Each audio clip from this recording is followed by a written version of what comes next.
Hello children, today we are going to take revision of the first lesson of the book Flamingo, and the name of that first lesson is The Last Lesson, written by Alfonso Daudet.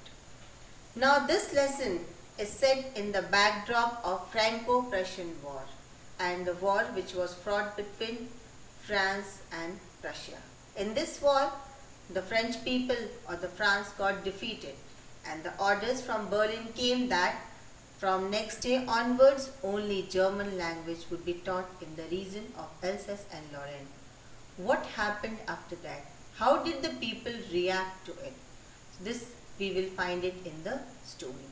The two main characters in the story are, first is a little boy Franz, who is a small school-going boy but who is very honest and accepts that he had postponed his learning. He didn't learn sincerely. And the second is M. Hamel, the French teacher, who is very strict, but on the other hand, he is a passionate patriot. He loves his motherland and his mother tongue very sincerely. So now we are going to take a quick look at the story. Now the story begins and you can see that this boy is running towards the school. So he says that he started school very late that morning and he was afraid of being scolded by his teacher. The teacher had given him homework to learn the lesson on participles and he did not know a single word about it. At first he thought he was going to skip the school that day, and the weather was very good outside, so he could have a good time outside. He could listen to the chirping of the birds, he could enjoy himself, he could enjoy in that open field, and he wanted to see the drills of the Prussian soldier, drilling of the Prussian soldier. But then he resisted the temptation and hurried off to school. So when he passed the town hall, he saw the crowd over there and he suspected that something was wrong. He didn't know what it was because he was hurrying towards his school, he was getting late. So the moment he entered school, the whole atmosphere was solemn. It was like as if Sunday morning was there, calm and quiet. He didn't expect that thing. He counted on the commotion, the hustle and bustle to take his seat. But then he couldn't do anything. It was very quiet. Everybody was seated in their place. So when he went inside, he was feeling very afraid that the teacher would scold him. But that day, the teacher did not scold him. It was everything was quiet, and when he entered, the teacher greeted him kindly and asked him to occupy the seat. When he was seated, he noticed that the teacher was wearing his formal dress, which he used to wear on special occasion, that little black silk cap and his beautiful green coat. The whole look of the school was so strange. When Franz was surprised to see that the back benches were occupied by the villagers. So after that, M. Hamel started his lesson with an announcement that today it was his last class, my last French lesson. It was a thunderclap for Franz. He was surprised. He didn't know what to do, but then he realized that he had hardly learned to read and write, and it was the last day of the school. And he was sorry for not learning his lessons. He was really feeling so bad. And he realized that so it was in his honor that the people or the villagers had come and occupied the back benches of that class that day. So now M. Hamel started his lesson class. He asked Franz the question on participles, and he couldn't recite the rules because it had not studied. Now that day he didn't say anything. He didn't scold. He commented on man's nature of putting off things to tomorrow. We also do that. We put our things for tomorrow. He remarked that it was sad that those people who were French didn't even know how to read French language and write it. He said that the parents were responsible for that. They were not anxious for their children to go to school. They preferred to put their children to work and earn money. He blamed himself for the situation, because at times even he had given off. When he wanted to go for picnic or fishing, he would give them off. He would sometimes ask children to go and water his plant. So he even realized that it was his fault that the children were not able to learn to read and write. Now he went on saying that the French language was the most beautiful language in the world. It was the clearest and the most logical language, and he told people, he emphasized to guard it and never forget it, because it could be the key to their prison. That day he gave them the lesson of grammar. He stood tall, he stood brave that day and took all the lessons. He explained it in a very easy way, and Franz was able to understand what his teacher taught that day. It was because Franz listened to him patiently, and the teacher was also teaching very patiently.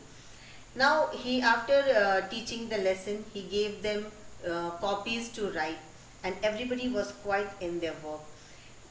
They were so quiet that even when the beetles flew in, nobody took notice of that. And the little ones, they were busy tracing the fish hooks, everything. Nobody paid attention to anything other apart from that. M. Hamel had served the school for the last 40 years, and in the last 40 years nothing had changed. He grew sentimental, emotional, looking outside the classroom, the desk, the benches, the trees, the gardens, everything. Now everyone in the class also became very emotional when the church clock struck 12 and the trumpet of the Prussian soldier was heard.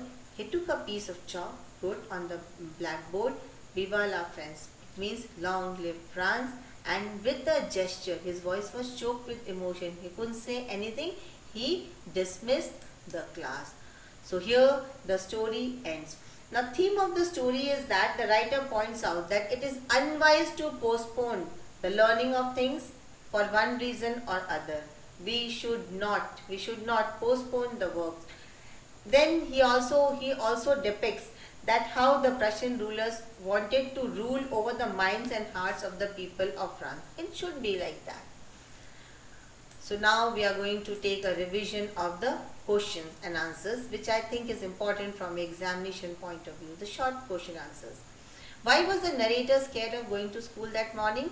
He was late that morning and he was scared of scolding because he did not prepare participles, which M. Hamel had said he would question the students on it. What did Franz see as he passed the town hall? So what did he see? He saw a crowd in front of the bulletin board. The crowd was watching the bulletin board attentively and they expected some bad news from it. Who were the village people? How did they look? The village people included the former mayor, the former postmaster, besides several others. Old Hauser with his three-cornered hat had brought an old primer with him. They all looked very sad that day. Why did M. Hamel say it was his last lesson? M. Hamel said that it was his last lesson because an order had come from Berlin to teach only German in the schools of Alsace and Lorraine. He was a teacher of French language. How did Franz's attitude towards his book and M. Hamel change? It's very important. When Franz heard that it was his last lesson in French, he was shocked. His attitude towards his book and his teacher completely changed. His book suddenly turned to be his old friends. He forgot all about his teacher's ruler and his strict and bad behavior. Why had Franz not been able to learn much at school? Franz had not been able to learn much at school because he wasted his time for seeking bird's egg or going sliding on sand. So that is the reason he was not able to learn so much at school. What did M. Hamel say about the French language? He said that it was the most beautiful language in the world. It was the clearest and the most logical language. It should be guarded. It should never be forgotten. And the last question, how did M. Hamel bid farewell to his school?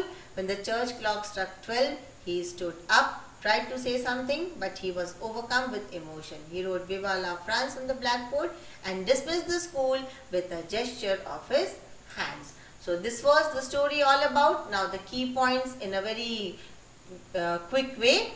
Franz is late for school. He sees a crowd gathered in front of the bulletin board.